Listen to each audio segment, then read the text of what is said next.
Everyone's telling their walk away from the Democratic Party stories, and here's mine. When Trump was elected in 2016, I literally thought the world was ending. Oh, here we go. We got a Trump walkaway story. This is probably going to be good. You ready? This is her Trump walkaway story. All right, let's hear it. When Trump was elected in 2016, I literally thought the world was ending. My husband and I would argue I was deranged. My husband had a...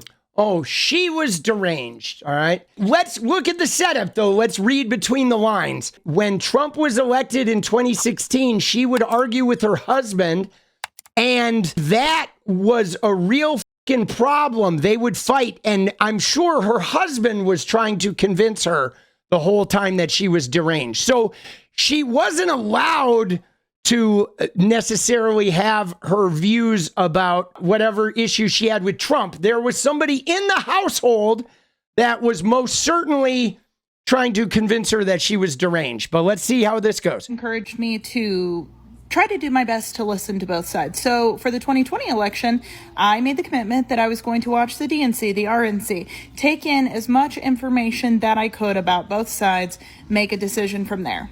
First night of the DNC, She said she's going to look at the DNC, she's going to look at the RNC and make a decision. But the DNC and the RNC, they're conventions. They're like, I mean, you really should have been looking at Donald Trump's behavior while in office from 2017 to 2021, right? You don't want to simply make your voting decision just looking at the conventions. But anyway, here we go. Okay, let's see what's going on. They came out of the gate, defund the police. Some of you may know, but my husband is a police officer. And I was like, oh, there we go. Defund the police. Oh, and her husband's a police officer. Oh, now we're threatened. Oh, shit. But let me ask you, pray tell, what is defund the police mean? New breed of conservative? Because you heard the phrase defund the police, but what was that movement about? Was that movement about the fact that police have exorbitant budgets in every city, and in fact, they're not reducing crime? And in fact, when there's a large number of police and they're overfunded, there's actually more crime? And then there's a lot of like people's civil rights getting abused by cops. There's a lot of unnecessary killings by cops. And there's a lot of like police harassing other police who try to blow the whistle on bad behavior. So the defund the police was not necessarily about, yeah, we're getting rid of cops, but it was like, no, goddamn, there's actually some real problems in the institution of policing that we want to take a look at. But no, you just saw, oh, defund the police. Oh, my husband's a cop. Oh, shit. There we go. Wait a minute. I don't agree with that. Defunding the police would be dumb because then we're going to have more crime. But see there, defunding the police will be dumb because then we're going to have more crime. But like, that's not how it works. The more money you put into police, actually, the more crime you have. Because the job of police are not to stop crime. They don't stop crime. The job of police is to find criminals. They're there to look for crimes. Okay, if you put a cop on every street corner, they're going to be able to bust everybody for jaywalking, right? Because the point is jaywalking isn't really a problem. It's the criminalization of jaywalking in order to fill the prisons. That's a problem. So if we put cops on every street corner, then we're going to make a whole bunch of arrests for jaywalking. Oh shit, crime just went up, right? It's like, see, like this woman's goddamn dumb, bro. This woman is goddamn dumb. Then we won't have good police officers. They then started talking about... Oh, then we won't have good police officers. Like when Derek Chauvin had his knee on that motherfucker's neck and he was smiling, you're talking about all those other cops that were just there watching that happen, right?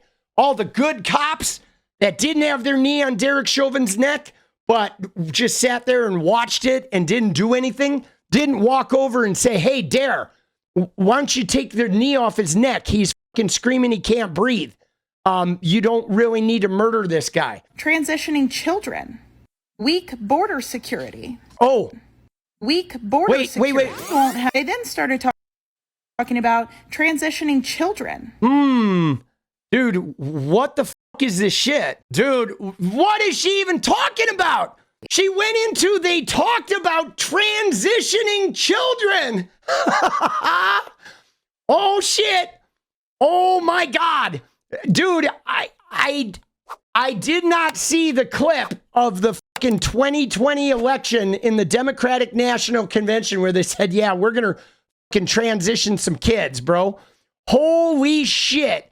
Dude, and the weak border security, you mean like that bipartisan bill that they fucking detonated that was anything but weak, was extraordinarily right-wing. Free everything for everyone. Oh, free everything for everyone. And I was like, that doesn't make sense. So then I watched the RNC. They were saying how much they love the police, that we need more training for police, that we need more money for police. Yeah. Dude, look at her face, though. We don't need more money for fucking police. Like, I'm sorry that your husband is a cop, but what the fuck is wrong with you? Like, my God, dude, we don't need more money for the police. We need more money for education.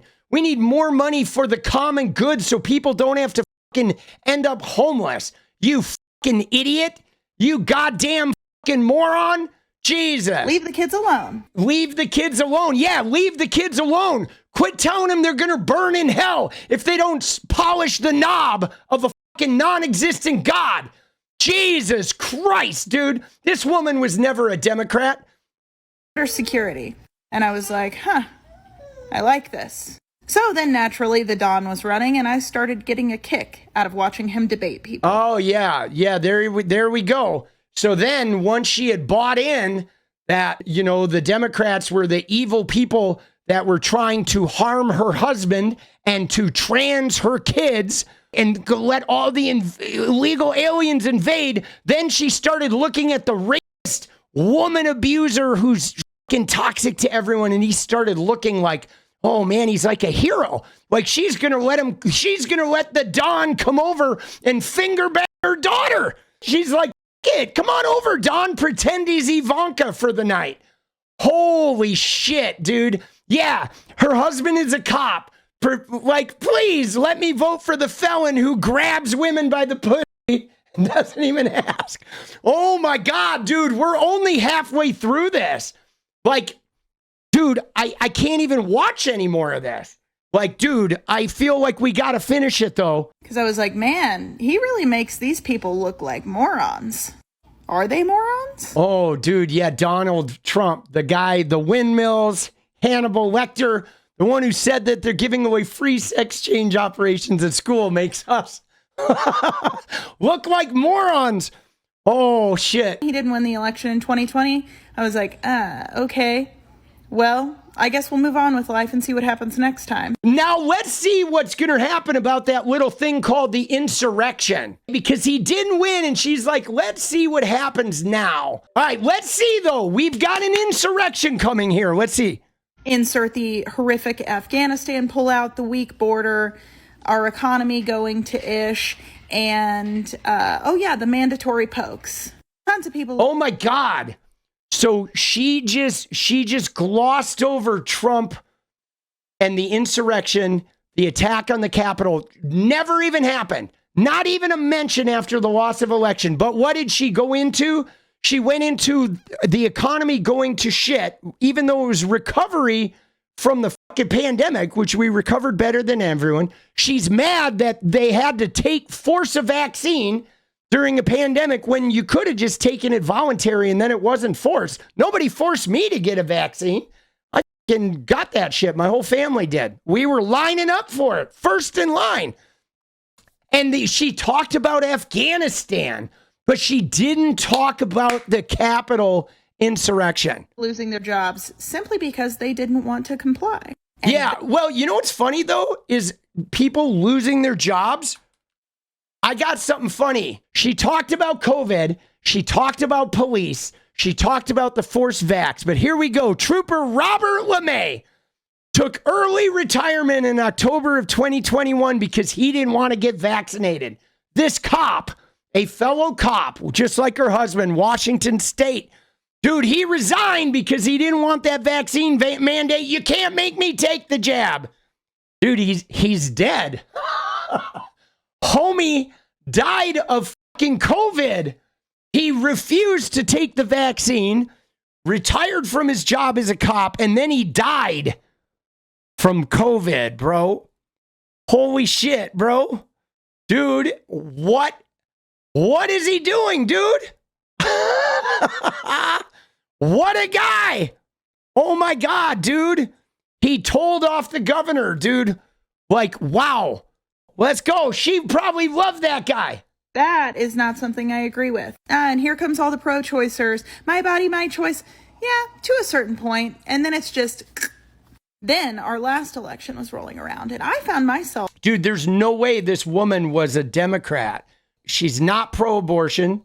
She doesn't believe in, like, caring for her fellow citizens and getting a vaccine. She doesn't even, like, she hears defund the police, and she didn't even bother to look into what it means. Yeah, she was never a Democrat. She was probably freaking out about Trump getting elected because Trump was literally saying, you know, I grabbed women by the pussy. So, yeah, hearing somebody say they're a rapist should be shocking for all women, but eventually her husband probably fucking wore her down. Talking about politics way more than my husband ever did.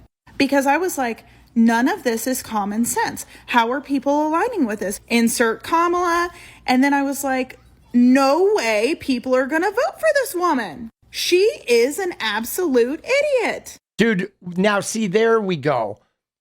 How a woman who graduated from law school was the attorney general of like the 5th largest economy in the world that prosecuted gangs and businesses and won like money back from predatory corporations. She was a district attorney. Like, you can say you don't like Kamala Harris. You can say you don't like her. You can say you don't like her policy. She's too leftist. But when you start saying that she is a fucking idiot, and then you say that Trump isn't an idiot, that's when we know that you're fucking lying. Of course, you look at it like, they just don't like Trump. There's no way they actually like Kamala. Got it.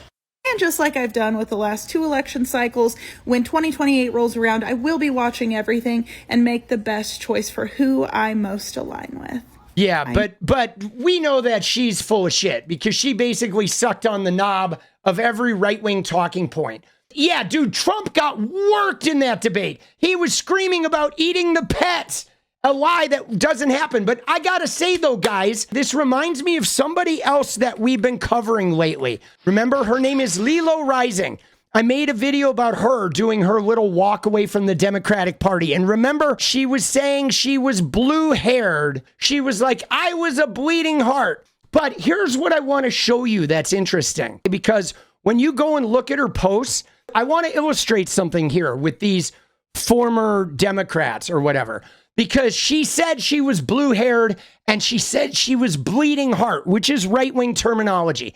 But when I went back and looked at Lilo Rising's old posts, I did see that, in fact, she was blue-haired. And there were a couple of times where she posted something that was like about going home to my conservative parents. Now, what's interesting about this, okay, is like she never talked politics when she was blue-haired, bleeding heart liberal. None of her posts are really political. She would have a post of like my conservative family, and she was like the blue-haired, supposedly not conservative person. And then there's pictures of her with her husband, who is very much, when we see him, you're going to look at him and you're like, oh yeah, this guy's a Trumpy. But for whatever reason, her blue-haired shit never really took off. That content never really took off.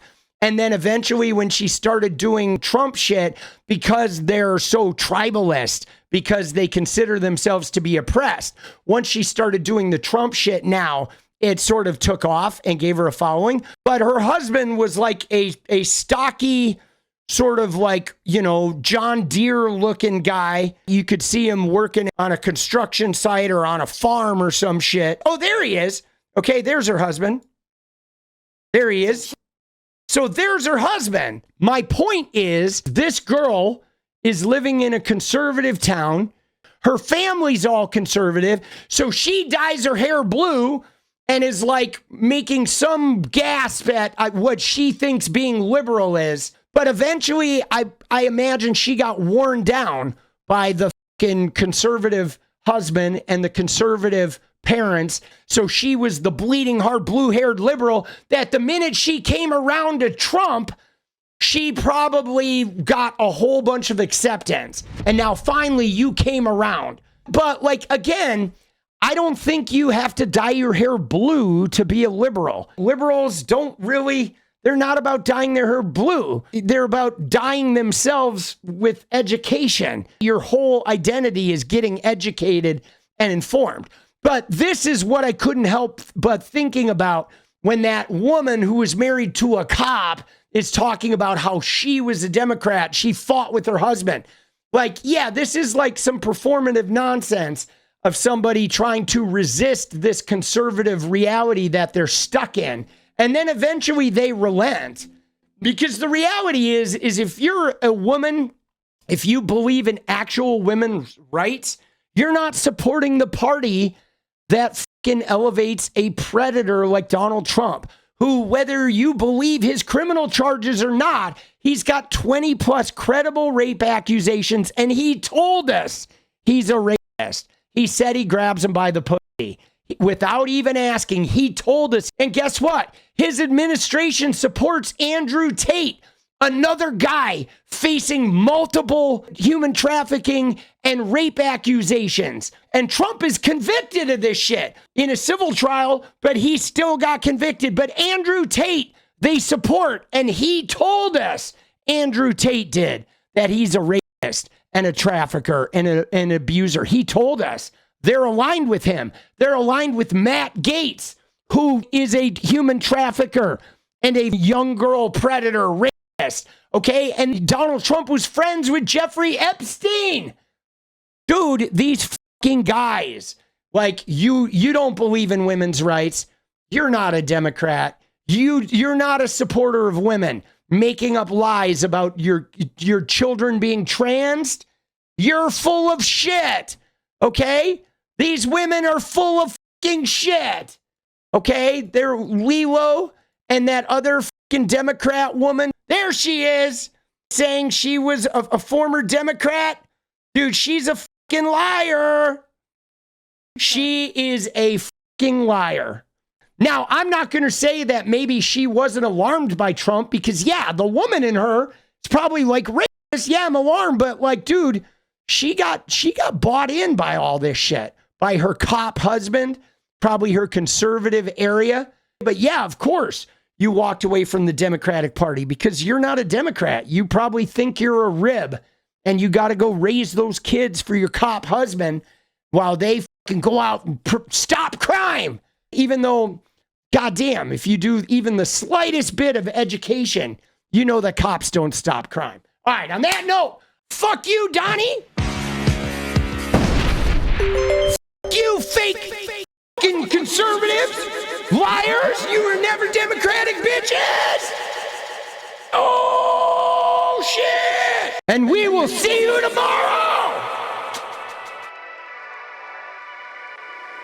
What is up, guys? Thank you so much for watching. You like the video, you want to support independent resistance media, you know what to do.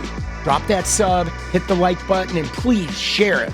And we do love our members, so if you want to become a member, it's another really great way to support. Thanks again for everything, guys. I'll see you next time. Let's go.